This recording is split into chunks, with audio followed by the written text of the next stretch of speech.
ലൈംഗികത എന്ന് പറഞ്ഞതിനെ ഒരു ക്രിമിനൽ ടൂളായിട്ട് ഉപയോഗിക്കുന്നത്. സത്യത്തിൽ അത് ആക്ട് ആവേണ്ട ഒരു കാര്യമാണ്. വിഗ്രഹങ്ങൾ പലതും ഉടഞ്ഞു, ഇനി ഒരുപാട് വിഗ്രഹങ്ങൾ ഉടയാനില്ലേ? അമ്മ എന്ന് പറയുന്നത് കൃത്യമായിട്ട് ഒരു ക്ലബിന്റെ സ്വഭാവമുള്ള ഒരു സാധനമാണ്. നിങ്ങൾക്ക് 2 ലക്ഷം അംഗത്വം കൊടുത്താൽ നിങ്ങൾക്ക് അതിനകത്ത് അംഗത്വം കിട്ടും. അത് എനിക്ക് 2 ലക്ഷം ഉണ്ടായതുകൊണ്ട് തരണമെന്നില്ല. വെർബലി ഇത്തരം അസാൾട്ടുകൾ എല്ലായിടത്തും ഉണ്ട്. നമ്മൾ സ്വയം റിഫൈൻഡ് ആവാനും വർക്ക് സ്പേസിനകത്ത് എത്തിക്കലായിട്ട് പെരുമാറാനും പ്രിൻസിപ്പിൾഡായിട്ട് ജീവിക്കാനും അങ്ങനെയുള്ള സമൂഹങ്ങളിൽ കുറെ ആരോഗ്യകരമായിട്ടുള്ള ബന്ധങ്ങളും മനുഷ്യരുണ്ടാവുള്ളൂ. കൈക്കൂലി തെറ്റാണോ ശരിയാണോ ചോദിക്കുകയാണ്. കൈക്കൂലി ശരിയാണ്, തെറ്റാണ്, നിയമപരമായി തന്നെ അത് തെറ്റാണ്. അപ്പോൾ ഇൻ ദ ഫസ്റ്റ് പ്ലേസ് കൈക്കൂലി കൊടുത്തു എന്നുള്ളതല്ല, ചോദിച്ചു എന്നുള്ളത് തന്നെയാണ് ഫസ്റ്റ് ക്രൈം. സ്നേഹമൊന്നും പിടിച്ചു വാങ്ങാൻ പറ്റില്ലല്ലോ, അത് it should comments from the heart അല്ലേ. അപ്പം ഞാനതുകൊണ്ട് തന്നെ പിന്നെ പുള്ളിയുടെ എല്ലാ തീരുമാനത്തിനും അങ്ങനെ വിട്ടുകൊടുത്തു. നമ്മളോട് തന്നെ ചെയ്യുന്ന ഒരു വഞ്ചനയുണ്ട്. അതായത് മനുഷ്യനോട് ചെയ്യുന്ന വഞ്ചന, പെണ്ണിനോട് എന്നുള്ളതല്ല. കാരണം നമുക്ക് ഈ പ്രണയം വേണ്ടേ, രതി വേണ്ടേ, ഞാൻ എൻ്റെ ഭാര്യ, എൻ്റെ മക്കളുടെ അമ്മ, എൻ്റെ മക്കളുടെ അച്ഛൻ എന്നുള്ള എല്ലാ തരത്തിലുള്ള സ്ട്രെസ്സും കുറച്ച് ദിവസമെങ്കിലും ഞാനത് കൊടുത്തിരുന്നു. എനിക്കത് സഹിക്കാൻ പറ്റില്ലായിരുന്നു. കാരണം ഞങ്ങളെ സംബന്ധിച്ച് ഞങ്ങൾ ആ ജേർണി ഇത്രയും പോകുന്നു. അന്നേരം ഞാൻ ഒറ്റയ്ക്കാണ്, എനിക്ക് ഈ മെനോപോസ് ഇഷ്യൂസ് ഒക്കെ ഉള്ള ഒരു സമയമാണ്. ഞാൻ ഭയങ്കര പാനിക്കാണ്. ഹാർവിയോറ, the exclusive collection of adenium plants. ഇനി നിങ്ങളുടെ വീടിന്റെ അകത്തളങ്ങളിൽ ഹാർവിയോറ adenium plants പുഷ്പിച്ചു നിൽക്കും. വെബ്സൈറ്റ് വഴി ഓർഡർ ചെയ്ത് കഴിഞ്ഞാൽ ഇന്ത്യയിൽ എവിടെയും ഫ്രഷ് ആയി ഞങ്ങൾ adenium plants നിങ്ങളുടെ വീട്ടിൽ എത്തിച്ചു തരും. കൂടുതൽ വിവരങ്ങൾക്കായി ഹാർവിയോറ വെബ്സൈറ്റ് സന്ദർശിക്കുക.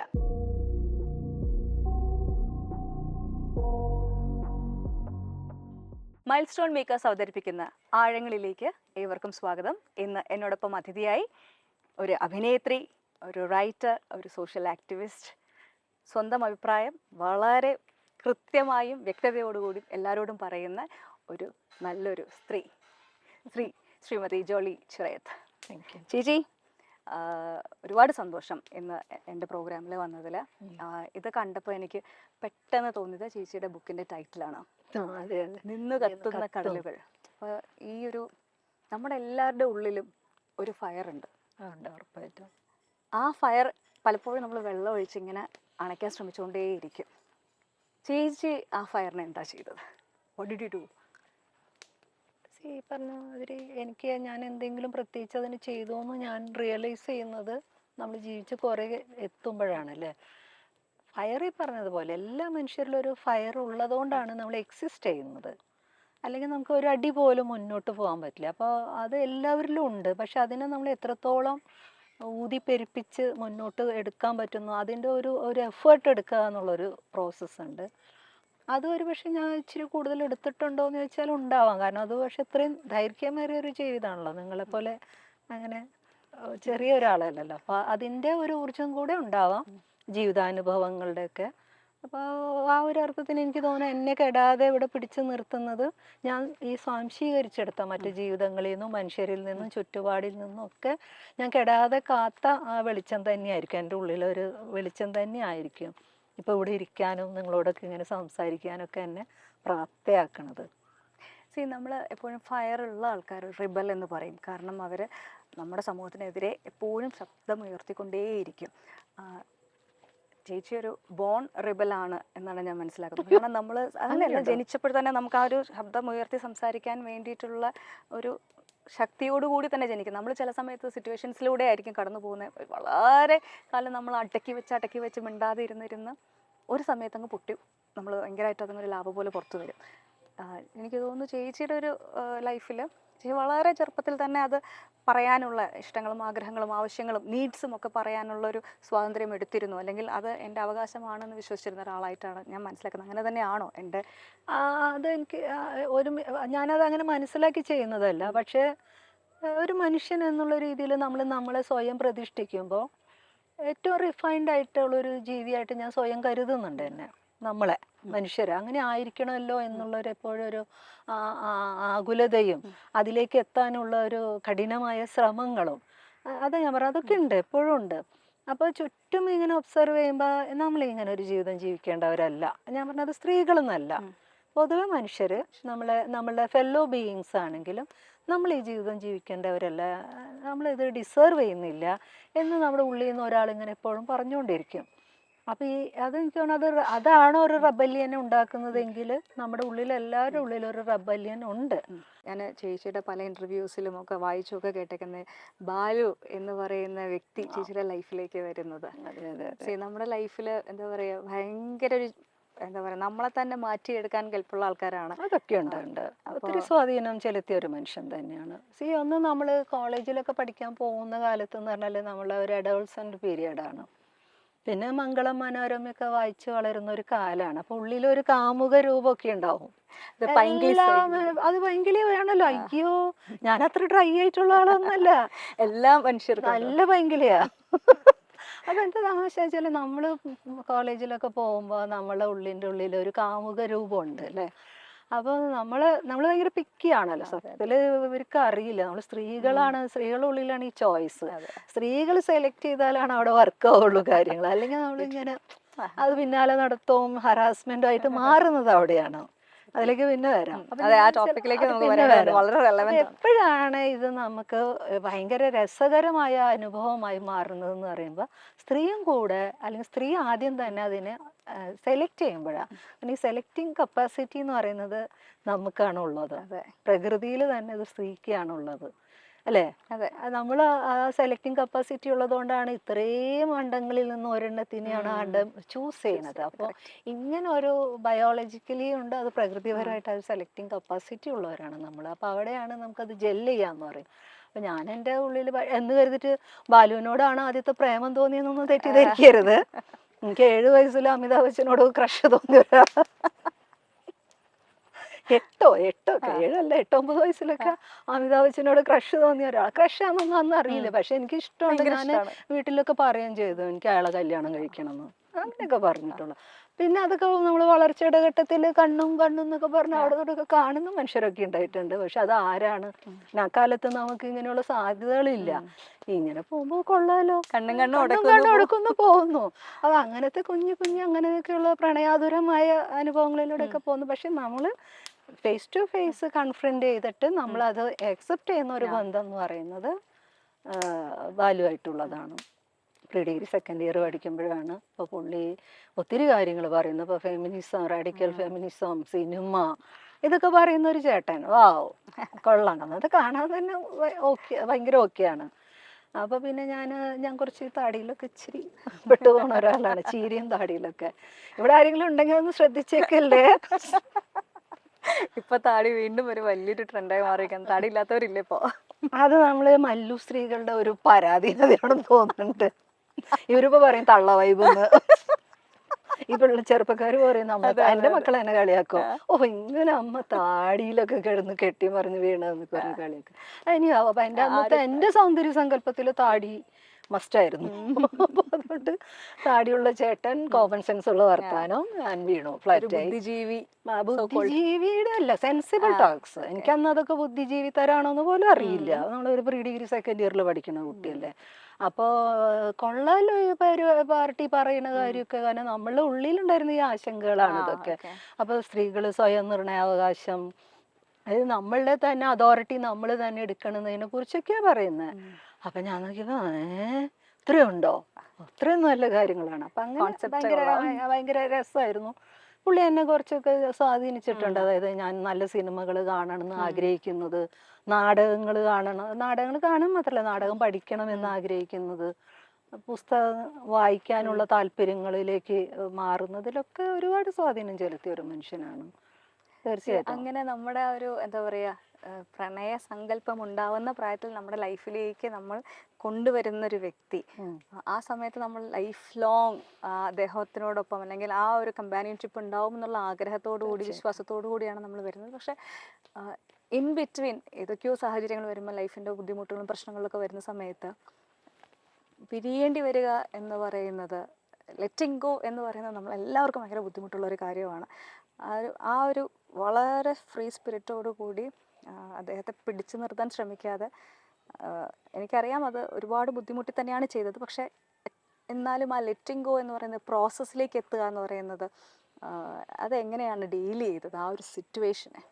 അതെനിക്ക് കുറച്ച് എലാബറേറ്റ് ആയിട്ട് തന്നെ പറയേണ്ടി വരും. നമ്മള് ഈ പ്രണയം എന്ന് പറഞ്ഞ അവസ്ഥയും പ്രണയം തോന്നുന്ന വ്യക്തിയും എന്ന് പറയുന്നത് എപ്പോഴും മാറും. പ്രണയം എന്ന് പറയുന്ന ഒരു അവസ്ഥയാണ്, നമ്മുടെ അനുഭവാവസ്ഥയാണ്. പക്ഷെ ഈ പ്രണയിച്ച് ജീവിക്കുക എന്ന് പറയുന്നത് എല്ലാവർക്കും എപ്പോഴും പോസിബിൾ അല്ല. അത് സാധ്യമാക്കുന്ന ഘടകങ്ങൾ പലതുമാണ്. നമ്മൾ തമ്മിലുള്ള കമ്മിറ്റ്മെൻറ്റ്, റെസ്പോൺസിബിലിറ്റി, നമ്മളുടെ ജീവിതത്തിനോടുള്ള വീക്ഷണങ്ങൾ, മക്കള്, ഇങ്ങനെയൊക്കെയാണ്. അപ്പം ഇത് അങ്ങനെ സ്റ്റിക്ക് ഓൺ ചെയ്ത് പോകാൻ നമ്മളെ നിർബന്ധിതരാക്കുന്ന കുറേ എലമെൻറ്റ്സ് ഉണ്ട്. പക്ഷെ അതേസമയം ഈ മനുഷ്യർക്ക് പ്രണയം നഷ്ടപ്പെടും, അല്ലെങ്കിൽ നമ്മളോടുള്ള സെക്ഷൽ ഡിസയേഴ്സ് ഒക്കെ നഷ്ടപ്പെടും ആ രണ്ട് മനുഷ്യർക്കുള്ളിൽ. പക്ഷെ അതിനെ നമ്മൾ പരിഗണിക്കണമല്ലോ. അപ്പോൾ ആ ഒരു പ്രോസസ്സിനകത്ത് എനിക്ക് തോന്നുന്നത് കുറേ കൊടുക്കൽ വാങ്ങലുകൾ പതുക്കെ പതുക്കെ പതുക്കെ അറ്റു പോകുന്നുണ്ടാവും. അപ്പം അതിൻ്റെ ഒരു ഭംഗിയെ കെടുത്തുന്ന വിധത്തിൽ നമ്മുടെ പ്രണയവും ഇൻറ്റിമസികളൊക്കെ നഷ്ടപ്പെടും. ഈ ഒരു പോയിന്റിൽ എല്ലാ മനുഷ്യർക്കും വീണ്ടും ഒരു പ്രണയം വേണമെന്നും എങ്ങനെ ജീവിച്ചാൽ പോരാ എന്നൊക്കെ ഒരു ആഗ്രഹം ഉണ്ടാവും. അപ്പോൾ നിർഭാഗ്യവശാൽ ഞങ്ങളുടെ ഒരു ദീർഘകാലത്തെ ദാമ്പത്യത്തിൽ അത്തരം പ്രശ്നങ്ങളൊക്കെ ഉണ്ടായി. അങ്ങനെ ഒരു dryness, emotional give and takes ഇല്ലായ്മ വന്നു. അപ്പോൾ നമ്മളെ ഉള്ളിൽ പക്ഷേ ചില കമ്മ്യൂണിക്കേഷൻസ് ഉണ്ടായിരുന്നു തുടക്കത്തിൽ. നമ്മളെങ്ങനെയാണ് ബന്ധങ്ങളെ സമീപിക്കേണ്ടത്. അപ്പം അന്നൊന്നും എനിക്കത് അക്സെപ്റ്റബിൾ ഒന്നും ആയിരുന്നില്ല. ഈ ഓപ്പൺ റിലേഷൻഷിപ്പ് എന്നൊക്കെ പറഞ്ഞാൽ എനിക്കത് അറിയുന്നില്ല എന്താണെന്ന്.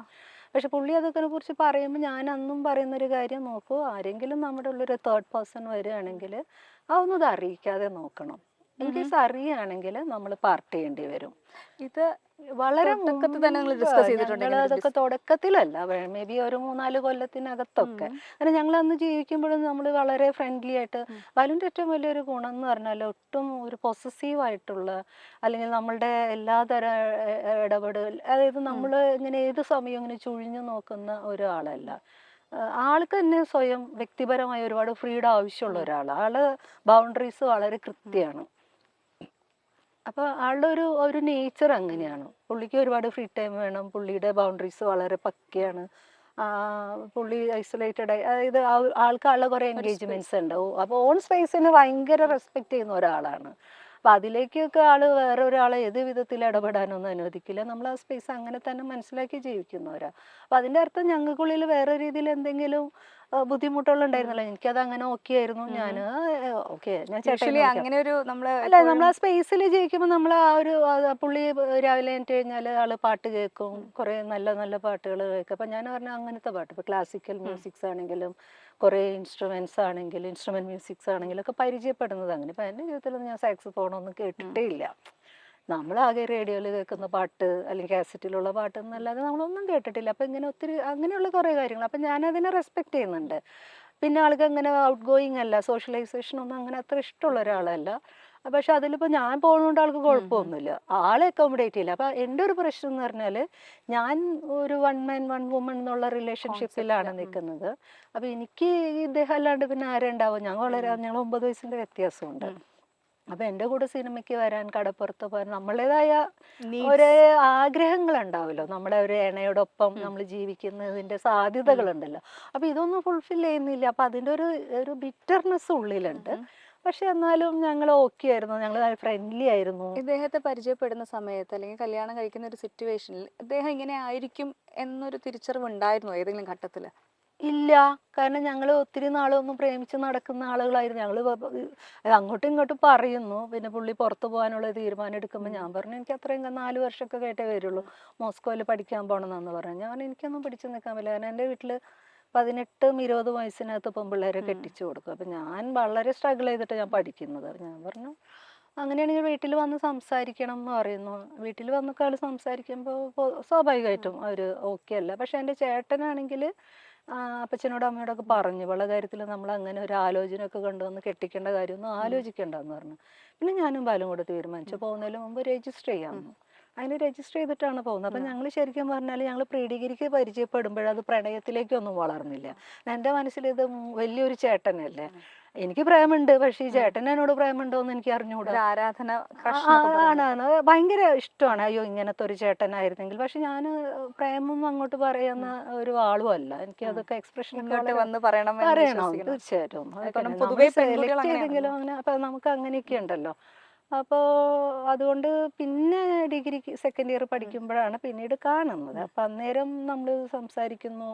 ബാലുവിൻ്റെയും കുറേ തോട്ട് പ്രോസസ്സൊക്കെ മാറിയിട്ടുണ്ടായിരുന്നു. അപ്പോൾ ബാലു അന്നിങ്ങനെ പറഞ്ഞപ്പോൾ ഒരു വിത്തിൻ 3-4 മന്ത്സിൽ ഞങ്ങൾ രജിസ്റ്റർ മാരേജ് കഴിഞ്ഞു. അപ്പോൾ ഞങ്ങൾ അത്രയും അടുത്തൊന്നുമല്ലല്ലോ. ഞങ്ങളെ സംബന്ധിച്ച് ആ കാലത്തൊക്കെ 10 മിനിറ്റ് 5 മിനിറ്റ് ഒക്കെ ബസ് സ്റ്റാൻഡിൽ നിൽക്കുമ്പോൾ ഉള്ളൊരു കമ്മ്യൂണിക്കേഷൻ ആണ്.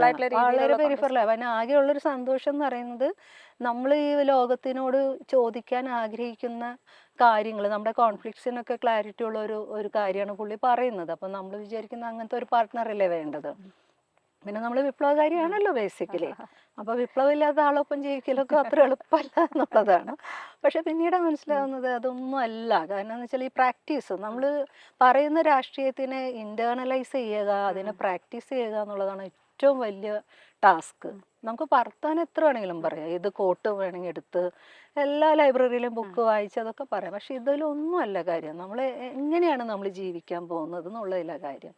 പക്ഷെ അപ്പോൾ അതൊക്കെ കുറേ കഴിഞ്ഞപ്പോൾ ഇവൻച്വലി അതിൻ്റെ ഒരു ചാമൊക്കെ തീർന്നു പോയി. പിന്നെ പുള്ളിക്ക് ഒരു പ്രണയം ഉണ്ടാകുമ്പോൾ പക്ഷെ അതൊരു ഈ വളരെ കൂളായിട്ട് അദ്ദേഹത്തിന് ഒരു പ്രണയം ഉണ്ടായി, അതായത് വിത്തിൻ ദ മാരേജ് ആ ഒരു പക്ഷെ ഞാൻ പറയട്ടെ, ഇതൊക്കെ കഴിഞ്ഞ് ഞാൻ ഗൾഫിൽ നിന്ന് പോകുന്നത്, പക്ഷെ ഞങ്ങൾ 2 പേർക്കുള്ളിലുള്ള ഒരു വലിയ ഗുണം എന്ന് പറഞ്ഞാൽ ബാലു ആണെങ്കിലും ഞാനാണെങ്കിലും ഞങ്ങൾ ഒന്നിച്ച് നിന്ന സ്പേസിൽ നമ്മൾ ലോയലായിരുന്നു. ഞങ്ങൾ അങ്ങോട്ടും ഇങ്ങോട്ടും വേറെ രീതിയിൽ നമുക്കിപ്പോൾ എത്ര മടുപ്പ് തോന്നിയാലും എത്ര തരത്തിലുള്ള ഈർഷ്യകൾ തോന്നിയാലും ഞങ്ങൾ ഒന്നിച്ചുള്ള സ്പേസിൽ ഞങ്ങൾ അങ്ങോട്ടും ഇങ്ങോട്ടും. പക്ഷെ ഞങ്ങൾ രണ്ട് സ്പേസിലേക്ക് വരുന്ന സമയത്താണ് പ്രണയങ്ങളൊക്കെ ഉണ്ടാവുന്നത്.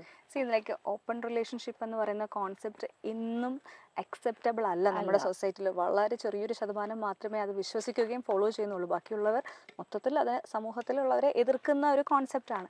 അത് നമ്മുടെ ലൈഫിൽ വരുന്ന സമയത്ത് നമ്മൾ വേണമെന്ന് വെച്ചിട്ടായിരിക്കില്ല, പക്ഷെ നമ്മൾ ആ ഒരു സിറ്റുവേഷനിലേക്ക് എത്തുമ്പോൾ നമ്മൾ കുറച്ചും കൂടെ നമ്മൾ ഓപ്ഷൻസ് വരുമ്പോഴായിരിക്കും നമ്മൾ അതിലേക്ക് എത്തുന്നത്, അല്ലെങ്കിൽ അതിനെപ്പറ്റി ചിന്തിക്കുന്നത്. ആ ഒരു റിലേഷൻഷിപ്പിനെ പറ്റിയിട്ട് പൊതുവെ അങ്ങനെ എന്തെങ്കിലും ഉണ്ടായാൽ തന്നെ, നമ്മൾ ഒരു മാരേജിൽ നിൽക്കുന്ന സമയത്ത് തന്നെ ആ ഒരു റിലേഷൻഷിപ്പ് ഉണ്ടായാൽ അംഗീകരിക്കാറില്ല, നമ്മൾ പുറത്ത് പറയാറില്ല. നമ്മൾ അത് ഏറ്റു പറയുക എന്ന് പറയുന്നൊരു സംഭവമുണ്ട്. പക്ഷെ ചേച്ചി അതിനെ പറ്റി വളരെ ഓപ്പൺ ആയിട്ടൊരു പറയണമല്ലോ. കാരണം എന്ന് വെച്ചാല് എനിക്ക് അങ്ങനെ ബാലുവിനെ പ്രതിസ്ഥാനത്ത് നിർത്താൻ ഇഷ്ടമല്ല. എനിക്കും ബാലുവിനുള്ളിലുള്ള ഒരുപാട് ആൺപെൺ എന്നുള്ളതിന്റെ പവർ റിലേഷൻഷിപ്പിന്റെ പ്രശ്നങ്ങളൊക്കെ ഞങ്ങൾ അനുഭവിച്ചിട്ടുണ്ട്. അത് പവർ പൊസിഷൻ, ആണായിരിക്കുന്നതിന്റെ പവർ പൊസിഷൻ തന്നെയാണ്. സോഷ്യൽ ക്യാപിറ്റൽ കൂടുതലുള്ള മനുഷ്യന്മാർ അതില്ലാത്ത മനുഷ്യരോട് കാണിക്കുന്ന ചില ധാർഷ്ട്യങ്ങളൊക്കെയാണ്. അതൊക്കെ ഉണ്ടായിട്ടുണ്ടാവാം. പക്ഷെ എന്ന് കരുതിയിട്ട് അയാളെ ഒരു ആക്ട് വെച്ചിട്ട് അയാളെ പ്രതിസ്ഥാനത്ത് നിർത്താന്ന് പറഞ്ഞാൽ നമ്മളോട് തന്നെ ചെയ്യുന്ന ഒരു വഞ്ചനയുണ്ട്.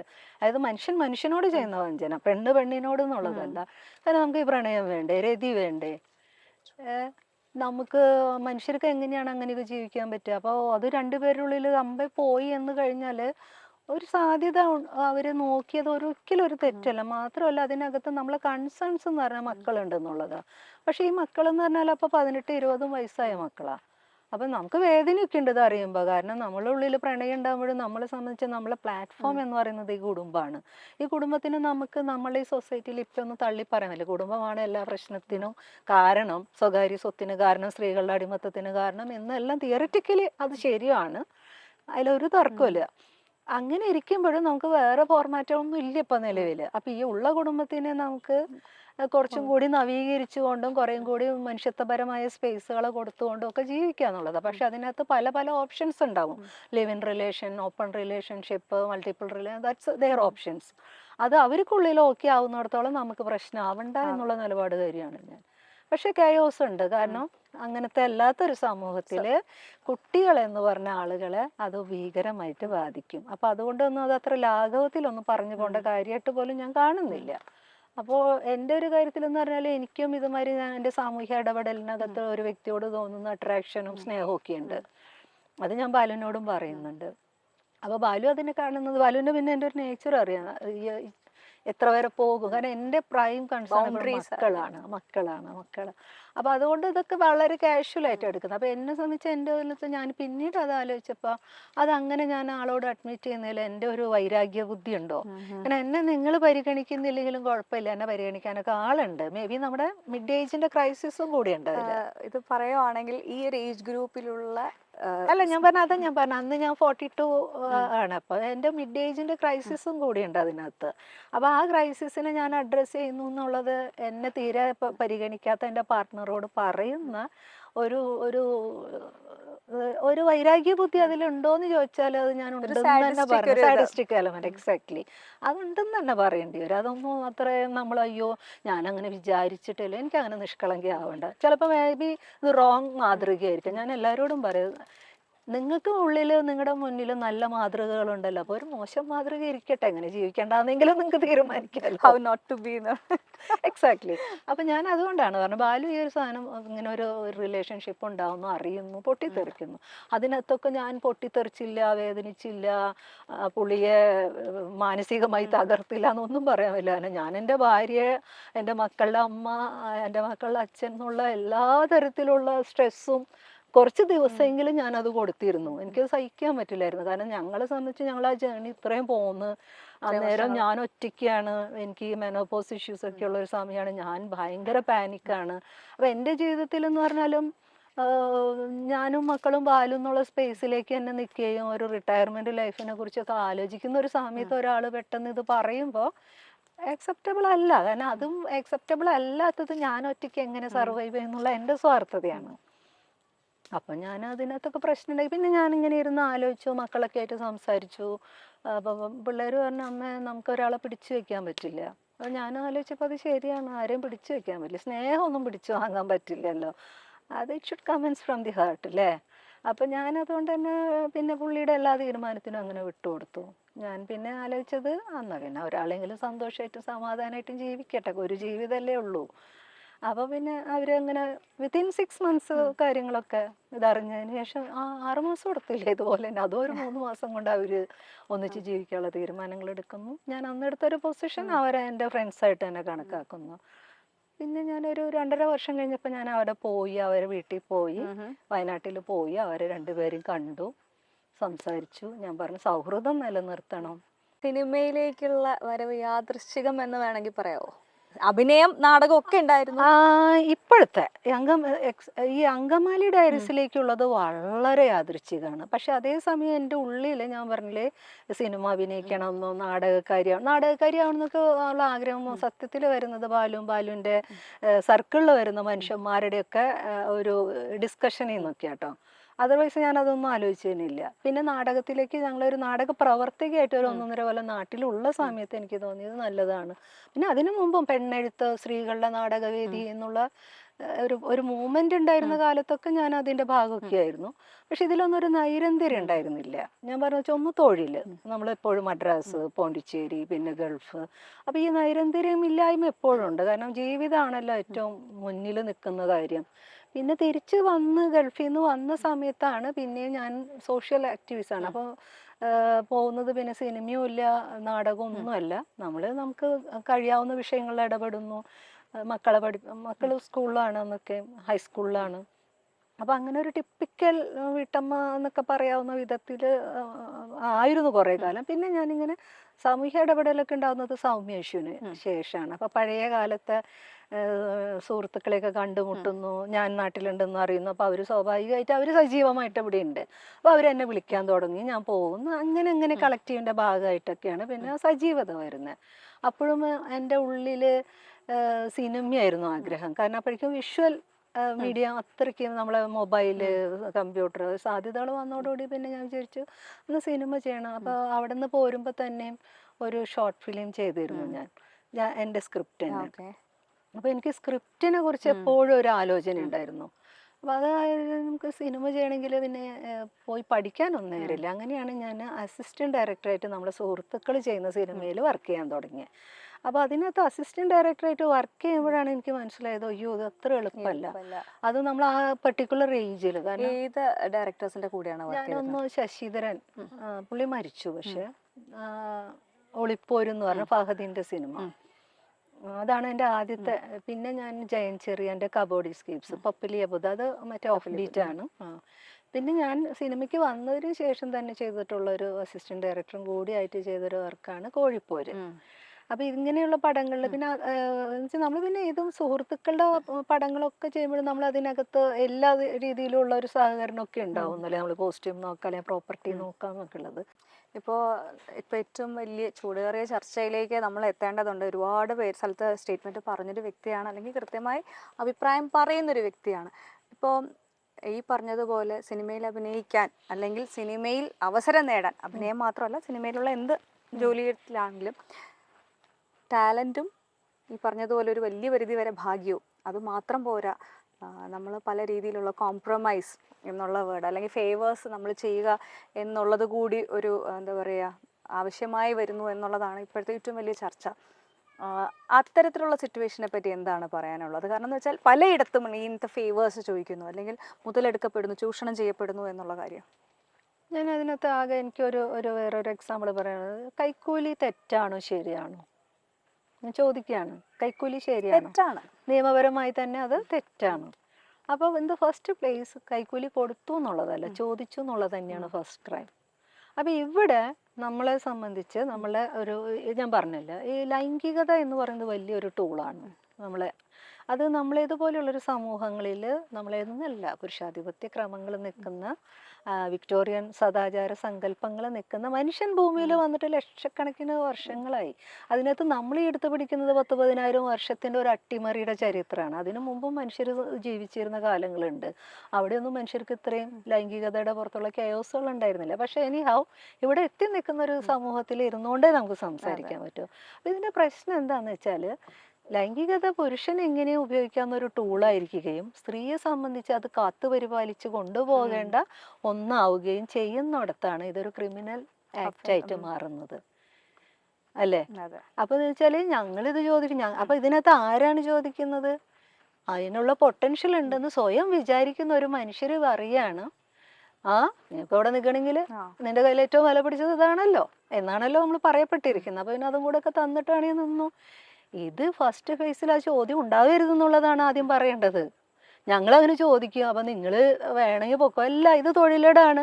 ഞാൻ ഒരു ടീച്ചർ എടുത്ത് നിങ്ങളത് ചോദിക്കും, ഒരു ഡോക്ടർ എടുത്ത് ചോദിക്കും. പക്ഷെ നമ്മൾ മനസ്സിലാക്കേണ്ടത് വെർബലി ഇത്തരം അസാൾട്ടുകൾ എല്ലായിടത്തും ഉണ്ട്. ഇപ്പൊ 2-3 പേര് ഓപ്പൺ അപ്പ് ചെയ്ത് പറഞ്ഞപ്പോൾ തന്നെ ഞാൻ കൊളോക്കിയലായിട്ടുള്ള ലാംഗ്വേജ് യൂസ് ചെയ്യാണ്. വിഗ്രഹങ്ങൾ പലതും ഉടഞ്ഞു, ഇനി ഒരുപാട് വിഗ്രഹങ്ങൾ ഉടയാനില്ലേ, പുറത്തു വരുമെന്ന് തോന്നുന്നുണ്ടോ? നോക്കൂ, നമ്മളെ ഒന്നെന്ന് പറഞ്ഞാല് ഇതിനകത്ത് എനിക്ക് വ്യക്തിപരമായിട്ട് പറയാനുള്ള ഒരു കാര്യം എന്ന് പറഞ്ഞാൽ, നമ്മളെപ്പോഴും ഈ ലൈംഗികത എന്ന് പറഞ്ഞതിനെ ഒരു ക്രിമിനൽ ടൂളായിട്ട് ഉപയോഗിക്കുന്നത്. സത്യത്തിൽ അത്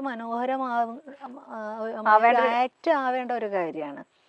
നമ്മളെ നിർഭാഗ്യത്തിന് നമ്മൾ അതെല്ലാം പരസ്പരം ചെളി വാരിയെറിയണം, അങ്ങനത്തെ ഒരു രാഷ്ട്രീയ പ്രയോഗമാണ് നിലനിൽക്കുന്നത്. അപ്പം എന്തുകൊണ്ടാണ് ഈ സമൂഹം ലൈംഗികതയെ അത്രയ്ക്കും ഒരു ഒഫൻസീവ് ടൂളായിട്ട് ഉപയോഗിക്കുന്നത് വെച്ചാൽ, ഇതാണ് രാഷ്ട്രീയമായിട്ടുള്ള പ്രയോഗങ്ങൾ.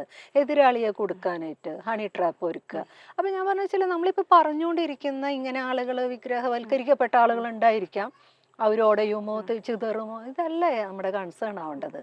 മറിച്ച് വളരെ മനോഹരമായ ഒരു ആക്ടിനെ ക്രിമിനൽ പൊസിഷനിലേക്കാണ് നമ്മൾ കൊണ്ടുവന്നത്. മനുഷ്യർ തമ്മിൽ പരസ്പരം പേടിക്കുന്ന, അങ്ങോട്ടും ഇങ്ങോട്ടും ആൺപെൺ ബന്ധങ്ങളുടെ സുതാര്യതയെ തകർക്കുന്ന ഒരു എന്താ പറയുക മോൺസ്റ്റേഴ്സ് ആയിട്ട് നമ്മൾ മാറുന്ന സാഹചര്യത്തിലേക്കല്ല എത്തണ്ടേ. വർക്ക് സ്പേസിൽ കാണിക്കേണ്ട മര്യാദകളെ കുറിച്ച് നമ്മൾ പഠിപ്പിക്കുക. അതിനപ്പുറത്ത് മനുഷ്യർ ബന്ധങ്ങളിൽ ഉണ്ടാവേണ്ട വളരെ രസകരമായ പ്രണയങ്ങളോ രതി അനുഭവങ്ങളെ അത് അവരെ അനുവദിക്കുക. അവിടെ എന്താ ഗുണം എന്നറിയോ? 1-to-1 സെലക്ഷൻ പോയിന്റ്സിൽ മാത്രമേ അത് സംഭവിക്കൂ എന്നുള്ളതാണ്. നിങ്ങൾക്ക് പ്രഷർ ചെയ്യാൻ പറ്റില്ല. കാരണം നിങ്ങൾ അങ്ങനത്തെ ഒരു കൾച്ചറിലേക്ക് നിങ്ങൾ സ്വയം ഉയരുന്നതോടുകൂടി നിങ്ങൾക്ക് ആവശ്യമുള്ളത് നിങ്ങൾക്ക് ഇപ്പോൾ ദാഹിക്കുന്നുണ്ട്, നിങ്ങൾ പോയിട്ട് വെള്ളം എടുത്ത് കുടിക്കുമോ? ഇല്ല. ഇതന്നെ രതി എന്ന് പറയുന്നത് അങ്ങനെ തന്നെ ആവണം. അങ്ങനത്തെ ഊന്നിയോടത്ത് കയറി നിങ്ങൾക്ക് പിടിക്കല്ല. അല്ലെങ്കിൽ നമ്മുടെ ദാരിദ്ര്യമാണ്, ദാഹണമെന്ന് പറയും, വെള്ളം കുടിക്കൂല. അപ്പൊ ഈ ഒരു സിവിലൈസ്ഡ് പ്രോസസ്സിലേക്ക് നമ്മളാണ് ഇനി ആ സെക്സിനെ എത്തിക്കേണ്ടത്, മറിച്ചല്ല ആക്കേണ്ടത്.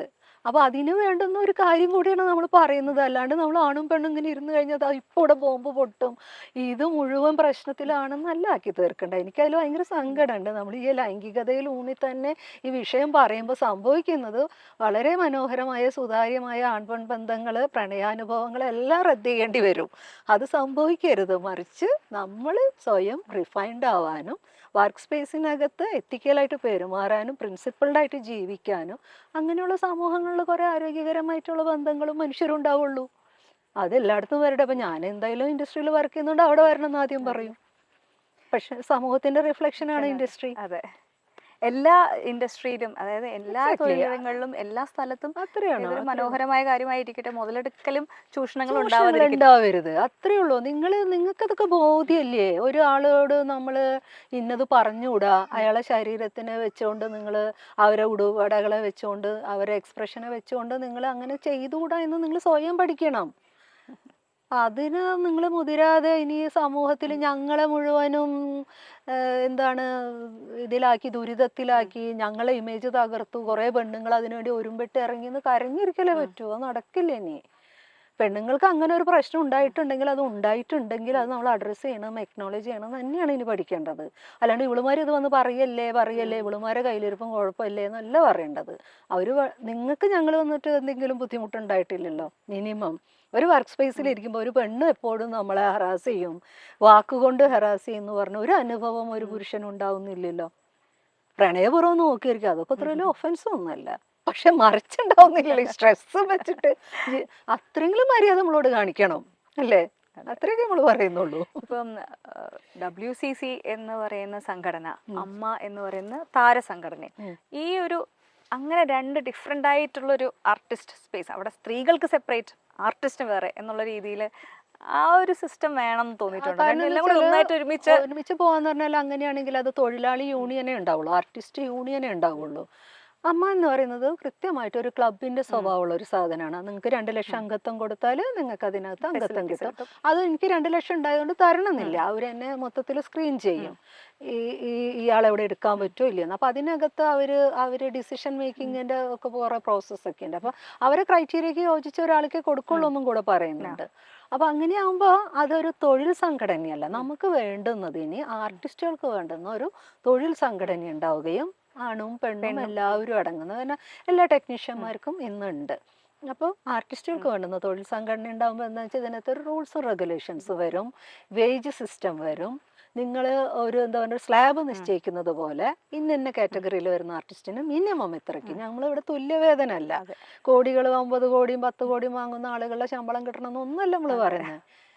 ഒരു ആനുപാതികമായിട്ട് ഒരു ഇൻഡസ്ട്രി കോടികൾ ഇൻവെസ്റ്റ് ചെയ്യുന്ന ഒരു സ്ഥലത്ത് അത്രയും പേര് വർക്ക് ചെയ്യുമ്പോൾ ആനുപാതികമായ ശമ്പളം കിട്ടണം എന്നാണ് പറയുന്നത്. അപ്പോൾ അത് ഒരു സമൂഹത്തിൻ്റെയും കൂടി ഇൻഫ്ലേഷൻ റേറ്റിൽ ഇവിടെ നമുക്കിപ്പോൾ നമുക്കൊരു ചെറിയ ഏറ്റവും കഴിഞ്ഞ കൊല്ലം നമ്മൾ 100 രൂപയ്ക്ക് വാങ്ങിയിരുന്ന ഒരു സാധനം ഇന്ന് 100 150 കൊടുത്താൽ പോരാ അല്ലേ? ഇരട്ടിയാണ്. നമ്മൾ 500 രൂപയ്ക്ക് വാങ്ങുന്ന അതേ സാധനം ഇന്ന് കിട്ടണമെങ്കിൽ നമ്മൾ 1000 ചില്ലാനം രൂപ കൊടുക്കണം.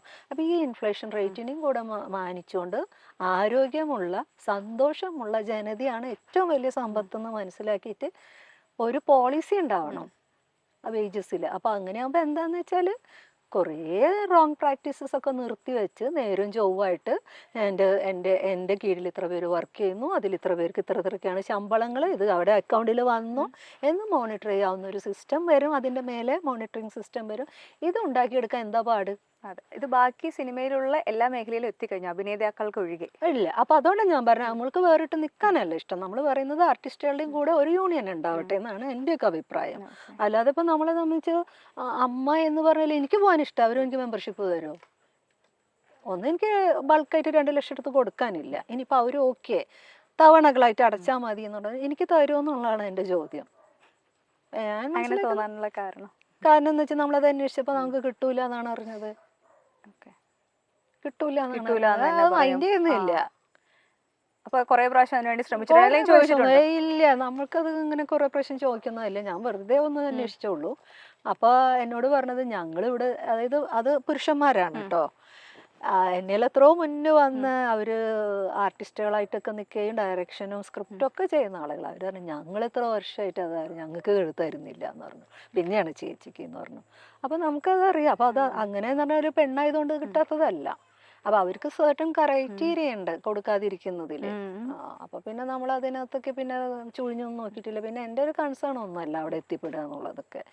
എന്നെ സംബന്ധിച്ച് ഞാൻ വർക്ക് ചെയ്യുന്ന തൊഴിലാളികൾക്ക് സമാധാനമായി ജീവിക്കാനും സുരക്ഷിതമായിട്ട് ജോലി ചെയ്യാനുള്ള അവസരം ഉണ്ടാവുക എന്നുള്ളതാണ്. ഓക്കെ, എന്തായാലും നല്ലൊരു മാറ്റം ഈ ഒരു സിസ്റ്റത്തിൽ ഉണ്ടാവട്ടെ എന്ന് വിശ്വസിക്കുന്ന ഒരുപാട് പേര്, ടാലന്റഡ് ആയിട്ടുള്ള ആൾക്കാർ ഈ ഒരു എന്താ പറയുക പ്രശ്നങ്ങളെ പേടിച്ച് മാറി നിൽക്കുന്നവരുണ്ട്. അവർക്കൊക്കെ നല്ല അവസരങ്ങൾ കിട്ടാനും ഇതിലേക്ക് കടന്നു വരാനും ഒക്കെ ഈ ഒരു സിസ്റ്റം നല്ല രീതിയിൽ വന്നു കഴിഞ്ഞാൽ സഹായിക്കും. പിന്നെ ഒരു കാര്യമുണ്ട് കേട്ടോ, ഇത്രയും ഇന്ത്യയിൽ തന്നെ ഈ ഒരു ഇൻഡസ്ട്രിയിലാണ് ഇങ്ങനെ ഒരു ഒരു അല്ലെ റിഫോംസ് ഉണ്ടാവാൻ പോകുന്നത്. അതെ. അത് വലിയ നല്ല കാര്യമല്ലേ, നമ്മൾ അതിന്റെ ഒരു ഫ്ലാഗ് ബെയറേഴ്സ് ആയി മാറുന്നു എന്നുള്ളതൊക്കെ നല്ല കാര്യമാണ്.